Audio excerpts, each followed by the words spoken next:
jika kita mau ikut pimpinan Tuhan, nggak bersandar pada pengertian kita yang terbatas, merasa bahwa saya nggak bisa. Tapi utamakan Tuhan dalam segala perbuatan kita.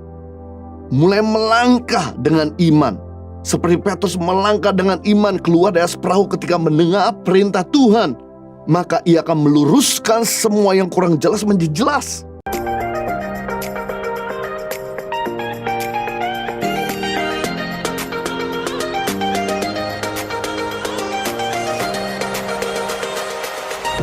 Baik, puji Tuhan, kita akan masuk pada firman Tuhan. Kalau kita semua senang dengan sebuah judul khotbah, saya mau sampaikan dengan tema pimpinan Tuhan atau arahan Tuhan, atau yang saya sebut mengikuti pimpinan Tuhan. Kenapa saya mau bicara kepada kita semua tentang pimpinan Tuhan? Karena sejak pandemik masuk di Indonesia, di dunia ini ada begitu banyak orang yang telah putus asa sampai kehilangan arah hidupnya. Mereka sudah betul-betul tidak lagi semangat untuk menjalani kehidupan, udah tidak punya tujuan dan visi lagi. Pada visi merupakan masa depan seseorang. Kalau seseorang tidak punya visi, maka dia tidak punya masa depan. Kalau seseorang punya visi, dia punya masa depan. Orang yang tidak punya visi dan tidak punya tujuan, dia akan berputar pada poros yang sama. Kemarin baru saja kami mengunjungi rumah duka, mengunjungi teman kami yang baru saja kehilangan istrinya. Pada waktu pagi hari sedang naik sepeda bersama dengan istrinya ditabrak oleh truk sehingga sampai jatuh dan mati di tempat. Dia menyampaikan kepada kami di rumah duka, saya tidak bisa terima hal ini bisa terjadi. Dia sempat menyalahkan dirinya, dia sempat menyalahkan Tuhan, kenapa hal ini bisa terjadi. Padahal masih muda, dengan usia kepala 3, anak juga 3, juga masih begitu produktif. Tapi kenapa Tuhan cepat memanggil dia? Kami katakan bahwa Tuhan punya rencana yang jauh lebih baik daripada apa yang kita bisa pikirkan, kerjakan, dan doakan. Dan istrimu sudah langsung ada di surga. Jadi kamu gak usah khawatir, dia sudah bahagia. Yang kamu perlu lakukan, ampuni supir truk tersebut. Mari maju lagi, ikuti pimpinan Tuhan.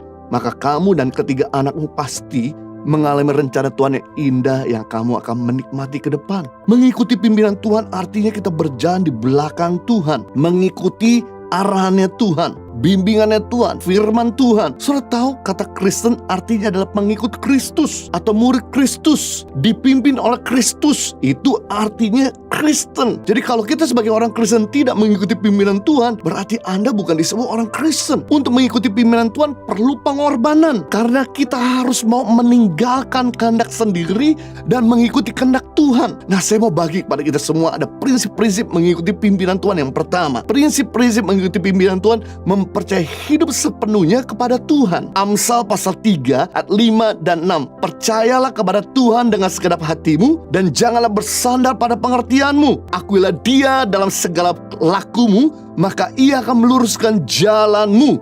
Berarti kalau kita tidak percaya kepada Tuhan dengan segenap hati dan masih bersandar pada pengertian kita sendiri dan tidak mengakui Tuhan dalam segala laku kita, maka amat sulit untuk kita bisa dipimpin oleh Tuhan. Kita bisa menyimpang kemana-mana kalau kita sulit percaya sama Dia, mengakui Dia, dan masih bersandar pada pengertian sendiri. Nah, itu sebabnya makna daripada mempercayai hidup sepenuhnya kepada Tuhan yang pertama, yaitu percaya kepada Tuhan dengan segenap hati. Jadi kita perlu mempercayai Dia dengan segenap hati, bukan setengah hati. Tidak meragukan Tuhan, lebih takut akan Tuhan daripada takut akan penyakitmu atau takut akan masalahmu. Kalau Anda takut sama penyakit, berarti Anda lebih percaya sama kuasa penyakitmu daripada lebih percaya sama kuasa Tuhan. Kalau Anda takut sama masalahmu, berarti Anda lebih percaya sama kekuatan masalahmu daripada lebih percaya sama kekuatan Tuhan. Kalau kita bisa percaya sama pilot atau supir pesawat terbang yang tidak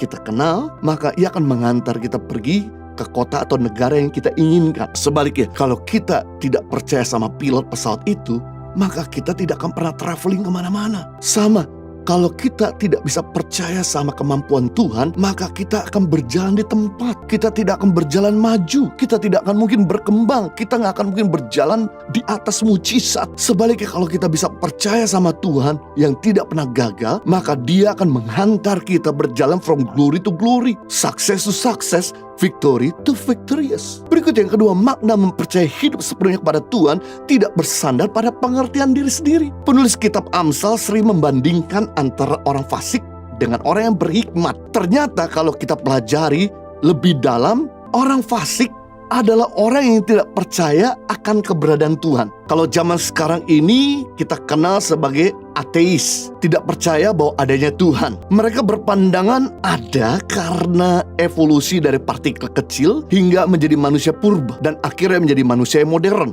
Orang fasik ini adalah orang yang bersandar pada pengertiannya sendiri dan pengetahuannya, sehingga ia berpikir saya bisa karena usaha saya kuat karena saya berlatih. Namun tidak menuntut kemungkinan mereka bisa menjadi ateis praktis, tidak mengandalkan Tuhan walaupun mungkin percaya ada Tuhan. Ateis praktis adalah orang yang percaya adanya Tuhan tapi tidak mengandalkan Tuhan dalam hidupnya. Hati-hati kalau kita sebagai anak Tuhan itu percaya ada Tuhan tapi tidak mengandalkan Dia. Apapun yang kita kerjakan tidak ada campur tangan Tuhan. Apapun yang kita rencanakan dan kerjakan akan melelahkan. Hasilnya pun tidak ada maksimal, kurang maksimal, selalu ada aja yang kurang. Orang yang tidak mengandalkan Tuhan biasanya tuh jarang berdoa, tidak suka berdoa. Kita tahu bahwa doa adalah sarana komunikasi untuk menerima anugerah Tuhan. Berarti tidak berdoa adalah tempat di mana kita tidak menerima anugerah Tuhan. Karena berdoa lama sikap hati bahwa saya tidak bisa tanpa Tuhan. Tidak berdoa lama sikap hati bahwa saya bisa tanpa Tuhan. Makanya orang yang berdoa mengecap tangan Tuhan. Orang yang sering berdoa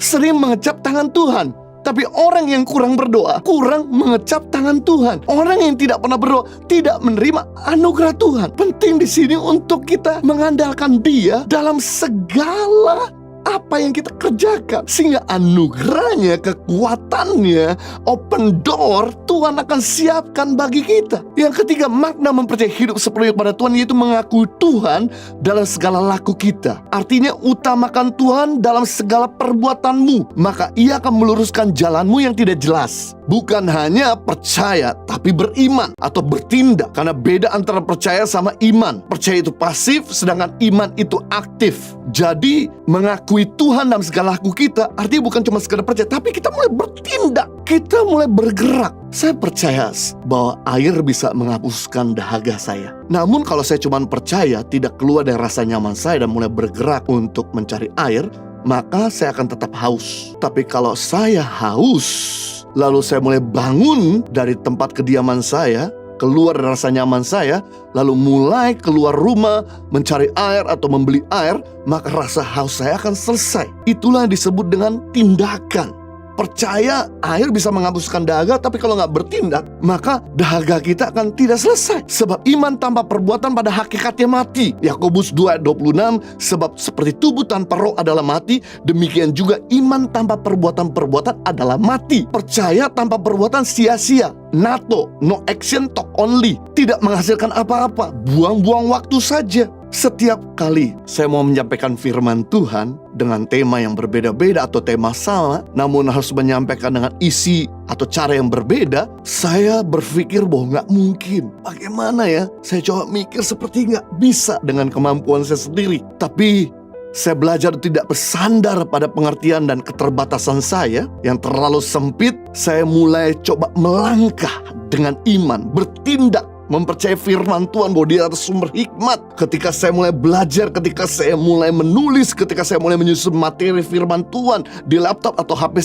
saya mulai kemudian bisa menyusunnya dan menyelesaikan catatan saya. Dan kemudian ketika saya mulai tapping dan menyampaikan firman Tuhan di depan kamera, saya kaget. Jelas ini bukan hasil kekuatan dan kemampuan saya, kasih karunia Tuhan, tapi juga saya perlu bertindak. Kalau dulu sebelum masa pandemik masuk di Indonesia, saya menyampaikan firman Tuhan, saya siapkan firman Tuhan 1 bulan 1 materi. Tapi sejak masa pandemik ini, saya harus menyampaikan firman Tuhan yang baru terus. Dan oleh anugerah Tuhan, 1 bulan bisa kami siapkan 30 materi yang berbeda. Sehingga saya bisa menyampaikan firman Tuhan di setiap 60 minute worship. Bahkan juga bisa menyampaikan firman Tuhan di ibadah minggu, di ibadah youth, di ibadah-ibadah komsel dan sebagainya. Itu semua tidak bisa terjadi kalau saya cuma percaya bahwa Tuhan sumber hikmat.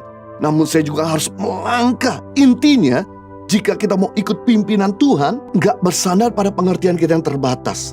merasa bahwa saya tidak bisa. Tapi utamakan Tuhan dalam segala perbuatan kita. Mulai melangkah dengan iman. Seperti Petrus melangkah dengan iman keluar dari perahu ketika mendengar perintah Tuhan. Maka ia akan meluruskan semua yang kurang jelas menjadi jelas. Maka dia akan menuntun kita berjalan lebih baik lagi, lebih maju lagi, lebih berkembang. Walaupun banyak sekali hambatan dan tantangan.